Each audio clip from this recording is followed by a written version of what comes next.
যেদিকে দুচোখ যায় ছোট বড় শত শত খেজুর গাছ, যেন এক টুকরো সৌদি আরব। ৭ বিঘার বাগানে রয়েছে প্রায় ৩,০০০ মাতৃগাছ, যার মধ্যে ৩০০টিতে নিয়মিত ফল ধরে। রয়েছে সৌদি আরবের আজওয়া, শুক্কারি, আম্বার ও মরিয়ম জাতের খেজুর। ময়মনসিংহের ভালুকার খবিরবাড়ি ইউনিয়নের পাড়াগাঁও এলাকার সৌদি ফেরত মোতালেব মিয়ার খেজুর বাগান। ২০০৪ সালে এই বাগান পরিদর্শনে আসেন বিএনপির ভারপ্রাপ্ত চেয়ারম্যান তারেক রহমান।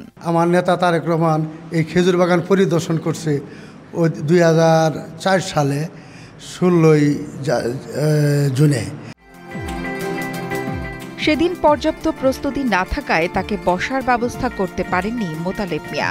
বিষয়টি তাকে এখনো ভীষণ কষ্ট দেয়। এই যে একটা প্রধানমন্ত্রীর পুত, সেই খেজুর বাগান আইসা ১-১.৫ ঘন্টা বাগানে ঘুরিয়া হাইটা যায় যখন জাগা বাড়িয়া, আমার কাছে এমন একটা কষ্ট লাগলো যে আমি মনে হয় একটা অপরাধ করছি।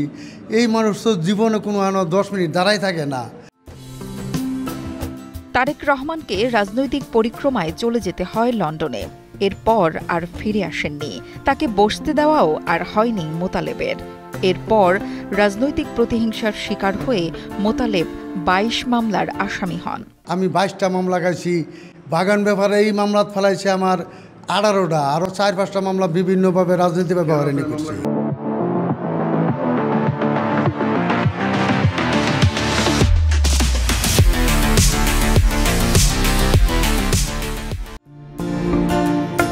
তবুও মন থেকে হারিয়ে যায়নি সেদিনের স্মৃতি। ৫ বছরের দীর্ঘ সময়ে তিনি তৈরি করেন রাজকীয় চেয়ার, টেবিল, নেতাকর্মীদের বসার জন্য কনফারেন্স টেবিল এবং বিশ্রামের জন্য খাট। তার একটাই প্রত্যাশা, একদিন তারেক রহমান আবার এই বাগান পরিদর্শনে আসবেন এবং তিনি সসম্মানে বসতে দেবেন তাকে। যে আমার আশা, এই তারেক রহমান বাংলাদেশ হলে এই বাড়িতে আবার আসবে, আমার তো আবার বসতে দিতে হবে। যার জন্য আমি মামলার পরেও এই আস্তে আস্তে আমার বেতনের লোক দেয়া ৫ বছর পরে এই চেয়ার, সিংহাসন, খাট যা কিছু লাগে বসার জন্য আমি এগুলো আস্তে আস্তে বানিয়ে নিচ্ছি। বাগান পরিদর্শনের পর মোতালেবকে পিঠ চাপড়ে উৎসাহিত করেছিলেন তারেক রহমান, যেন সারা দেশে খেজুরের চারা উৎপাদন হয় এবং মোতালেবের কাছে সেই দিনটি এখনো জীবন্ত। ওই দিন যে চটটা আমার দিয়েছিল মনের আনন্দে, ওই চটটার আশায় আমি রয়েছি।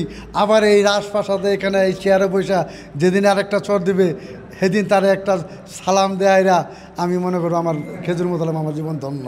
আমি ওই অপেক্ষায় আছি। আমি কোনো লোভে স্বার্থে এই জিনিসগুলো আমি বানাইছি না। একটাই হলো, আবার এই প্রধানমন্ত্রী তারেক রহমান হয়ে যদি আসে, তার ইজ্জত জীবন দিয়ে আমার জীবনের কিছুই রাখি না। আমার জীবনের লাভের আয়ের টাকাটা আমি এই চেয়ার টেবিলগুলো বানিয়ে রাখছি।